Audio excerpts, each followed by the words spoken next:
tharau pathian tharau thianglem kha aron luta zol nei samuel chu an khwa ho ta ne engma khami thu kha tu ma hei lalatan shek ka thia ti vel kha omlo afa thir ngota a ngoi rangin a hole nal nal mai khan ya ava mu to ne lalpa tharau chu davida chunga alo thlenga adota khanin lalpa tharau chuan sola chu achwa sana tiran ni le chia pathian mit mu atang kha chuan lal hain thak de to a ma atang de to hanin thak to tuna a tharau in ran ti chiang ta sola kalasana davida alut sola pathian tharau in an chua san chia mai kha chu chung kha aruak ta ni e mihring chu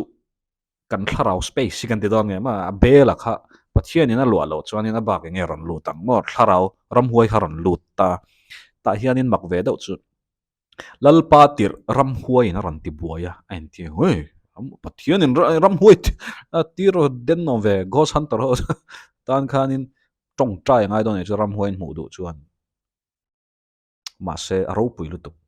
pathian kha thu em maya ram huai bu ka tirani ka iso hun lai po han kan sia ram huai khan ing ti min zuwa sham ro ngo kalna tur min shel ro ta kan ti iso ne na khan ani chon voka son lut mai ro ti voka khan an luta khama an tlan liam ta ni kha tu tiang che chuan so la kha ruak to tla ta pathian thu oi lova pathian khan a chen chil reng pe bik lo ani aron ruak ta ga chuan ram huai khan kalut du hey tu let a ruak om kalua don atia pathian khanin a phal ti na ne mai ma rem ti ni e chuanin sola kha buaita e engtin tak nge om ain ziak lo chip siar takin ram huaina ti buai khanin amaro che ami ang khan macbeth ang do khanin amani ang chu achia lo te po khanin an mua om dan kha chingchang tum thiam tak zon thu mi pero an tia achan chu music mo rimoi mang hian khatiang at na le ram huai ti buai ta kha athoi dam ve thei deuh ni khan an sheven tin adik reng poka tu tiang chu min zon tir ro an tia sola thena khana film deuh lai khan sola chuan vazong ru atia an vakala an va muta a anon thlen le a thu kha bethlehem a jesai fapa pakhat oman anon ti tani tingchang tum thiam tak guitarist bon lutuk music a thiam mai ni lovin a huai sena indo mi anian vati helai hi ka hre thiam chi lo a chan chu davida kha indo mi lan ni lova a huai sen ti ro chu a riat to a an riang a chan chu a beram ven na khan sakei to lo that to ni davida khan no pang te ni lai khan tin a mela tha tia kha chu chiang a lara a mel that kha lara ma se davida hi alarna pakhat kan hriat lo heta anon soi chu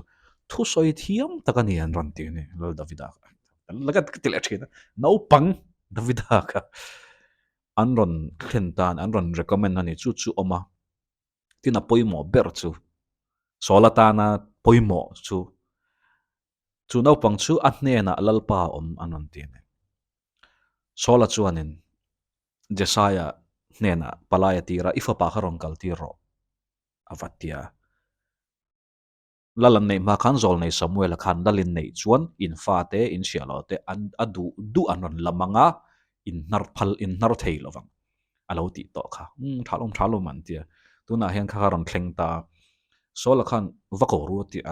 i fa pa chu ron tir ro ati aron tir mai kha ngai ta a jesai khan alo ui view lem lova sola pe ka khan jesai ka aswala ti na ne lawa ne wa an mani khotla nga khan davida kha fa pa te jing uyom tak chi khan ne lawa ne wa athil ti kha chia lo pon an ti thei chon sola pe ka khan sabeng tung chang le wine le kel no te kha jesai chon athona lal davida kha sola bulan va shwai ta ni israel ram lal berma a thingtlang no pang beram veng thin an in thoi na po pa ber pana alo thei hil kha che chol kha an wa shwaya thing zet mai khanin avakal ma se ting tang kha kenga lai ran tia tian oma tian shui kha om ta ma ting tang ang deuh hin ne maya a thalak kran til lang ngan rathiam sola ma a avadinga ti chuanin e